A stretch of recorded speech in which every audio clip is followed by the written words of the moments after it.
Welcome back to another Star Trek Picard Season 2 review. This time we're up to Episode 5, Fly Me to the Moon.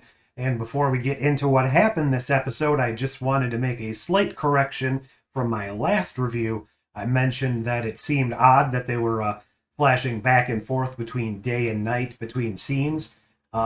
Little did I remember that France is on the other side of the world and obviously is in a different time zone. Now, for whatever reason, I knew it was in France, but because they announced that the transporters and the power on the ship was low, they could only do short-range beaming. And for some reason, I just kind of assumed that meant the ship was on the outside of LA, even though I knew better. So that wasn't a mistake, that was my idiocy. Now, on to the review. We pick up not quite where we left off as usual, but what appears to be some sort of space flight encountering a malfunction. There's alarms going off and exhaust problems, and they announce that there's some debris from a Russian satellite. And then we cut to picking up where we left off with Picard and not Laris appearing in her apartment. And this is where we discover that this isn't Laris. She doesn't actually know who Laris is. And that's going to come into question later, because why is she in this form? Did she actually take this form because Picard had it in his thoughts, or is this just the form she has that just happens to look like Laris for some undisclosed reason? That isn't covered in this episode, so I will be interested to see where we go from here. But it is revealed that she does in fact have a very, very close relationship with the race, the species, the group that sent Gary 7 to the planet. She has the same rank as him. She's a supervisor. She is, however, not Isis, or at least she no longer goes by Isis. She is calling herself now Talon, spelled a little interestingly, at least in the the subtitles for the episode. But Talon, spelled and pronounced slightly differently in the Egyptian folklore, is actually another god or goddess, who this time is actually made to protect Europa, the consort of Zeus. So this wasn't a name that was chosen out of the blue, because obviously she is tasked with protecting, as we find out later, the main pilot or the main crew member who is on a space flight to Europa. And if you will follow me on this, Isis was able to transform into a cat. So will she also have the ability to transform into a cat? Talon, cats have claws, talons, not exactly the same thing, but very similar. And, as it was pointed out last episode when Picard was speaking to not Whoopi Goldberg-Guinan, she made the comment that whoever this watcher is would be more apt to scratch out Picard's eyes, another cat-like feature. So whether or not we'll ever see her transform into a cat, I am pretty sure that they are following along on this same Egyptian mythology / cat person. Now, what we did discover in the original Assignment Earth episode is that these protectors, for lack of a better word, these supervisors, were generally taken from their home world and evolved on whatever planet this race of supervisors was home basing on. I don't even know if home basing is a word, but it is now.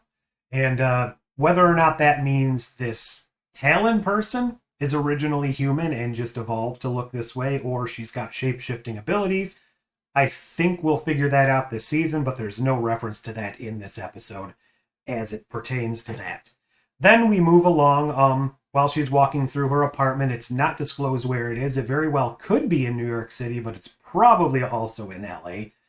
We see this shot of the door, which looks basically exactly like the vault door where the transporter was in Gary 7's apartment. So it's possible it's the same location, just redecked.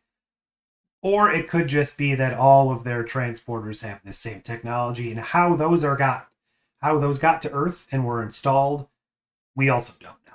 So after this conversation, and Picard kind of has some flashbacks to Laris and realizes they're not the same person, we skip back to this flashback and find out Renee Picard is who Talon has been sent to Earth to protect. Now, she is not like Gary 7 insofar as she's sent here to protect the entire timeline, Earth as a whole, keep us on track. She was sent to protect one thread, and that thread from the tapestry is Rene Picard, who is a direct ancestor of our Picard.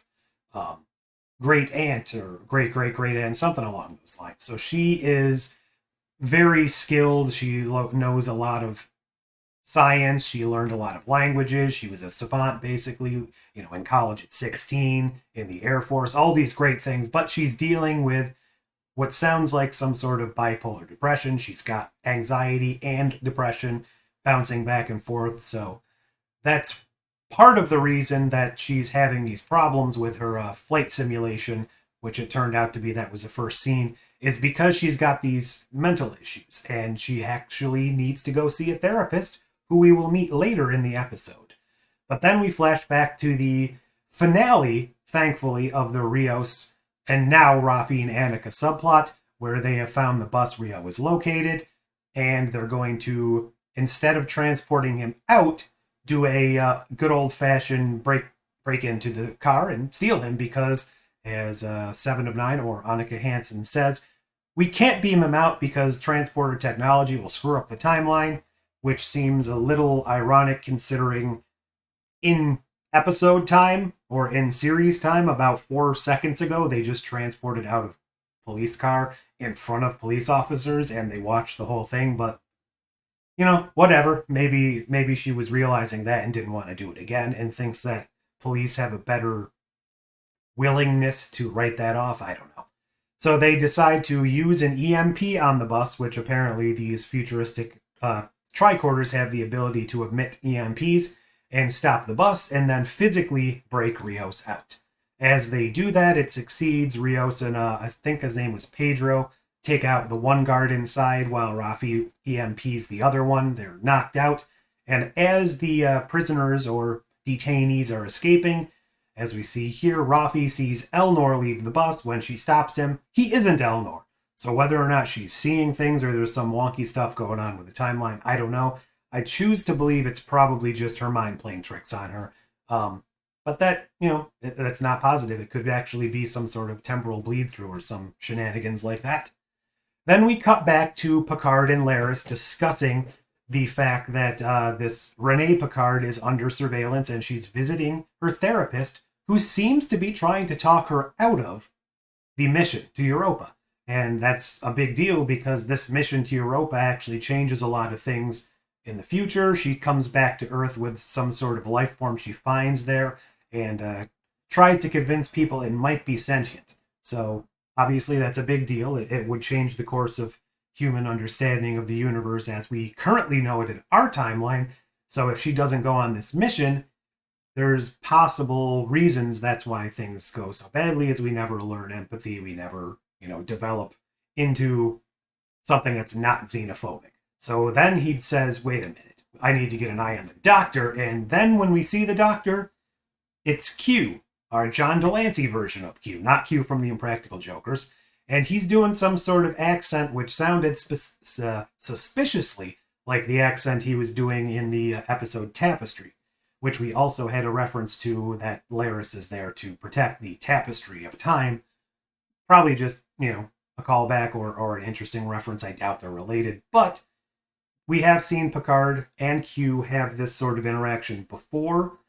So maybe he's just taking it one step further, playing, a role he's already played. And he knows how to play because he did those once before. Then we cut over to our first real in-person view of Adam Soong, again, played by Brent Spiner in his probably 30-second role that isn't Data, but a descendant or an ancestor of the Soong lineage. And we find out he is a brilliant geneticist who is kind of going against what's popular at the time because, genetic engineering is supposedly outlawed by something we'll find out is called the, I cannot remember it. What was it called? I had this written down somewhere. The Shenzhen Convention, something along those lines. So whether or not that's related to the augments, it probably was. But they didn't specifically reference the augments or Khan or anything like that, or even the eugenics wars. So I'm guessing it was some sort of law or treaty that was passed because of that. Then, something I was not expecting is this version of Soong, Adam Soong, has a daughter. And it's not an android, but it is somebody we know. Well, somebody who looks like somebody we know. It's Soji. Although she is not an android, she is a flesh and blood living creature. Now, I do not know if she was born naturally or if she's genetically created. That wasn't confirmed. We have no mention of a living mother. I think the mother was mentioned once, and Adam Soon kind of had this weird look on his face. But we find out her name is Cora, or Core, something along those lines. And she has this big problem. She's basically allergic to living. The sunlight will kill her. One particle of dust will kill her. She can't go in the water. I mean, she's basically barely alive. She has to be in this protected environment at all times. So that's leading me to wonder if she was grown or if she's been living this way for however old she is, 20 years or something like that, which sounds terrible. So then we cut back to Soong trying to convince a board of directors to keep funding his genetic research, but they're not having it. Now we see here three people, but only two of them have nameplates that are ever able to be read. One of them is Dr. Diane Warner, who's played by Leah Thompson, who directed, I think, the previous 2 episodes. Obviously, she is well known for Back to the Future, so time travel makes sense with her to be involved. And this episode was actually directed by, I almost said Will Riker, Jonathan Frakes, who, of course, played Will Riker and Thomas Riker. So will he be showing up in a future episode? I don't know, because she showed up right after she directed an episode. That's very possible that he'll make a cameo further in the season. And then we see next to her Dr. Vasily Rozhenko. I always have problems saying that name, Rozhenko, which longtime TNG fans will know is the family that Worf was adopted by and raised by, and also the last name that Alexander used. So could this be a direct ancestor of the Rozhenkos we know? Could this be a link to what will be known as the Worf family, not the family of Moog, but the Worf human side of the family? Probably. I don't feel like they would throw that last name reference in there for absolutely no reason. Then we go back to Soong, who gets, I don't want to say hacked, but he gets all sorts of information cryptically sent to him on his home database, and a winky face tells him to go to his 3D printer, where you will see a 3D business card was printed with a big Q.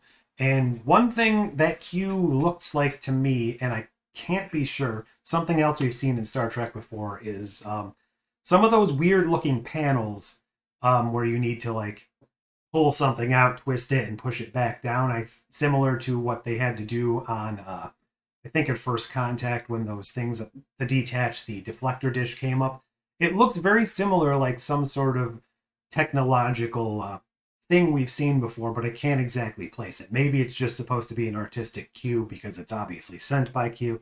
I don't know. Now, one fun thing is if you take this phone number and actually call it, there is a pre-recorded message from John Delancey as Q, little tongue-in-cheek thing. So if you do want to go ahead and give that number a call, feel free. You'll get a nice surprise. I don't know how long it's going to be up for or if it will be changing going forward. So it might be something worthwhile to check into in the future. So then we cut back to the, what's her name? Agnes Jurati plotline with the Borg Queen. And there's not much going on. You know, the ship is downtime. Jurati is still sleeping in Chateau Picard. And the Borg Queen is listening, not to the collective, but to what appears to be radio transmissions and cell phone transmissions, just basically anything she can tap into over the air. And she's feeling, I'm not alone, but I am alone. She manages to impersonate the voices of most of the cast to try and unlock the ship, and finally gets to Rios, who allows her to access the cell phone tower and place a call to the local cops. Now they're in France, so obviously the police there speak French, and the cop that is dispatched is French. His name is Leclerc. I don't know if that means anything as far as Star Trek lore. I really don't recall anything that sounds like that, but it could be, some ensign we met in the 3rd season of DS9 for all I know. Don't know, but it was interesting to actually hear the French language spoken in Star Trek. Hadn't really been done before, except on a couple occasions with Picard because, as it was mentioned in TNG, it was a dead language. Whether or not that's still true, I don't know, but it was interesting. It seems like something we haven't heard that often is the French language in Star Trek. So that was kind of a neat little addition there. So the Borg Queen ends up contacting the cop. They send him out. He searches the house. Doesn't see anything, even though Jurati is sleeping on the couch. Then he notices flickering in the distance where the ship is and goes to investigate the ship. Then we bounce back to Adam Soong meeting with Q. Some sort of diner or something an hour away from where he lives. They go back and forth a little bit. Q is basically saying that he's not a kook. He's not one of these people that's just trying to get Soong to genetically, clone his cat or something along those lines, because I guess Soong has a lot of people reaching out to him for something like that. It's interesting. Nice conversation. They have a good rapport back and forth. And then, they sit down and have the real conversation that Q has this little gel. It looks blue, possibly some sort of biomimetic gel that we've seen in Star Trek in our normal timeline, which is banned by the Federation, but it has some significantly useful properties with genetics. Then we cut back to Agnes being woken up by the Borg Queen and told to come to the ship because the Borg Queen has a surprise for her. Can anyone guess what that surprise is? Anybody? It's the cop that went to investigate the ship. He was no match for our Borg Queen. Even hanging without legs as she was able to get her tentacles into him, and it does not look like he has been assimilated. It looks as if he's mostly being choked out, and she's giving Agnes basically the option of, you let me take over your body and we'll merge, Agnes, or I'll take over this guy, but I'm going to get the hell out of here with or without you. Agnes had picked up a shotgun from Chateau Picard.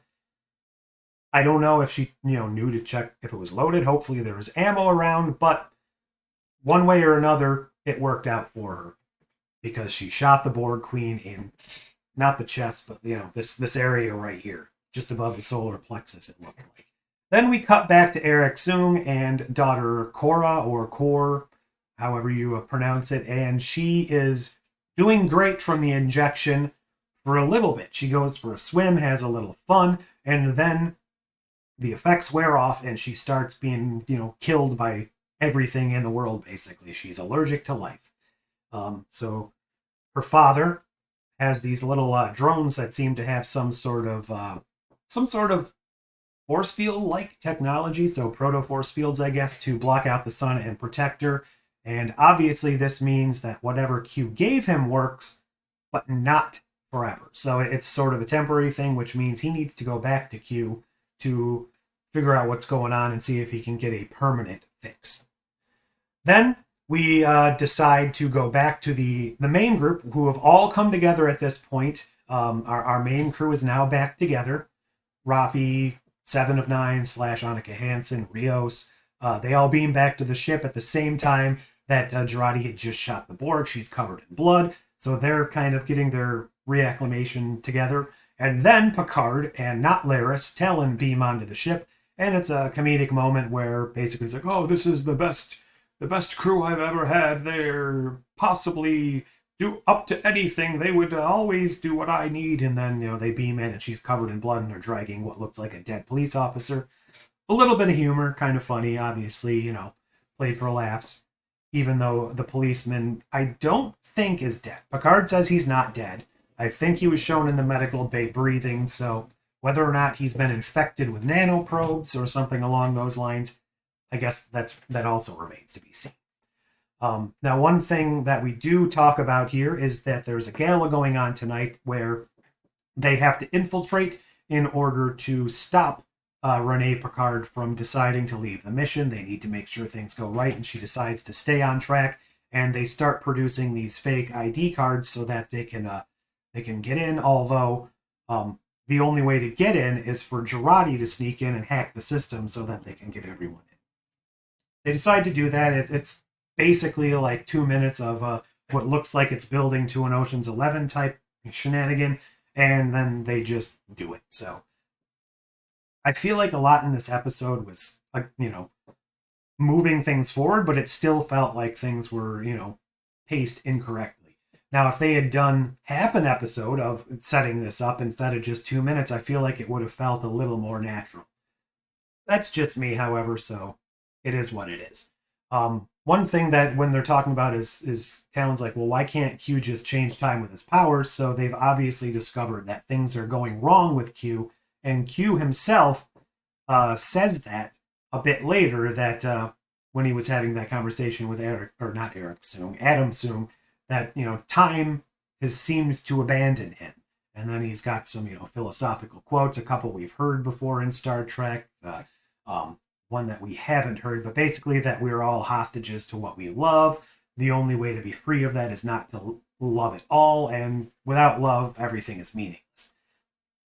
Does this mean that Q is doing this for his family? The son and the wife that we met earlier. What does that mean? Why would the Q be losing their powers? One thing that I'm starting to wonder is the reason the Q aren't as powerful as they thought they were because they realize the potential that humanity has far outstrips their own. And Picard is the big reason for this, because Picard is, quote unquote, the best of us, or at least according to what they think. And Q realizes he can never achieve that, and Picard has changed him. And if he gets rid of the noble Picard, maybe he'll go back to his more fun-loving, mischievous ways of his youth. I don't know, that's out there. It's probably not true, but I'm getting some sort of feeling like that, where Picard is having a bit of an issue. Also, just throwing this out there, I'm wondering if we're going to have some sort of play from Voyager later on in the season. I don't know that for sure, but I think they're dropping a couple hints that we might finally get a little more information about the Voyager human merging that we saw there. Nothing to feel like that's going to happen in this episode, though. That's just something I've been thinking about for a while. So then we see the, what's her name? Renee Picard's ID when she is scanned in. Just gives some background information on who she is. It says she lives in France, so I thought that was interesting. So apparently the Picards have moved back to France at this point, but they're still speaking with English accents, so that couples with what we found out before. But why not Chateau Picard? So that's interesting. Whether or not that'll come into play, I don't know.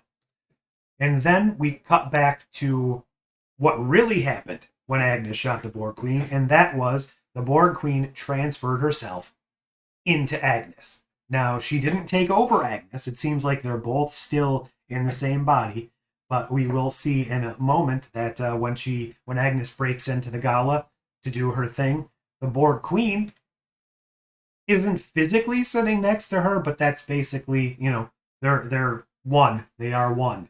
I think that's what Seven used to say. We are as one. So they're both in the same head, which gives me very, very spooky vibes from something similar we saw in Farscape, with Scorpius putting that chip inside of Crichton's head with Harvey. So are we going to see a similar situation where the Borg Queen plays a lot of interesting games inside of Agnes's head? Will she eventually take over Agnes? Will they merge into one being? Is the combination of this being the Borg Queen that traveled back to the alternate past to change things in the first place? Are the Borg going to assimilate the Q? Is everything meaningless? Is Q from the Impractical Jokers going to show up and snap his fingers and he's the one with all the powers? I don't freaking know what's going on at this point, because it seems like we're five, 6 episodes in now, and the storyline is just starting to pick up as far as why time is being changed. So what are we going to do for the remaining, how many episodes are in this season? At least another 4 episodes, right? Are we 8 or 10? I'm not sure. So we've got a few episodes to go, and we really are just picking up the plot of the changed timeline. So are we actually going to go to Europa? Are we going to go back to our future and find out things have changed? I don't know what's going on, but the first viewing of this episode, I thought it was a little boring. Upon rewatch, a lot was going on, but I think a lot of the stuff that we went over in the last 2 episodes was filler. And I hate to admit that, but I didn't like that, because if they had played up without the Rios thing, unless the Rios thing comes back to play later, it was just filler. It didn't accomplish anything. It just took him off course for an episode and a half. It took Rafi and Annika off course for an episode and a half. And if they're just dropping that now, and they all came back together, it was 2 episodes of them being split up for the sake of them being split up. If they had used their economy of storytelling a little better, kept them maybe in 2 teams, they could have had them go out and search LA maybe in 2 teams. All the Borg stuff could have still gone on. The problems with trying to figure out who was changing time could have still gone on, but they wouldn't have had to deal with that subplot. And they could have done a lot more time with not Laris, Talon, explaining her backstory and what's going on with her, because I feel like they completely rushed through that, glossed over a lot of explanation I was really hoping for. And they could have had more fun with this infiltrating the Gala scene. I think if they had done, Ocean's Picard or something like that, a lot of people might not have liked it. I think that would be fun. And one thing Star Trek used to do when it wasn't doing serialized storytelling is do different genres per episode. So I think if they had done even half an episode, the first half explaining who Gary Seven and these supervisors were, the second half being how they're going to plan this infiltration, maybe have done the Borg taking over Agnes last episode, and then show us the flashback of what really happened this episode, I think that payoff would have been quite a bit better. Because right now it seems like things aren't landing with the impact they should be, and the episodes aren't really flowing into each other as well as they should be, because it seems like they're just hitting stop and then starting up the next episode without truly engaging cliffhangers. And something I really enjoyed about Cobra Kai is every single episode kind of ended with something where you're like, well, damn, I need to keep watching. This more seems like, and scene. And then the next episode picks up where we left off, and it doesn't really seem like a successful endpoint. Maybe that had something to do with COVID and filming and all that stuff not being the way they wanted to, so they couldn't really structure episodes to be independent but also serialized. But that's just what I'm thinking. A lot of things bouncing around through my head about what's really going on. Who are we going to see? Are we going to go back to the future? I don't know. I can't wait for the next episode, though. And I think this is, faults and all, the most fun I've had with Star Trek since I won't say Enterprise, I'll say the 2009 films. But I definitely like this more than Picard Season 1 and all of Discovery so far. Lower Decks, Prodigy, I liked, but I don't view them in the same category, so I'm not going to really treat them as the same sort of thing. But until next time, I've got a lot of theories working. I also have a video I'm probably going to put up about how time travel is working, because it seems like they're confusing the hell out of that with this series. And that's not necessarily a bad thing, but it is very confusing, as time travel usually is. So until next time, this is Win Grace, computer and program.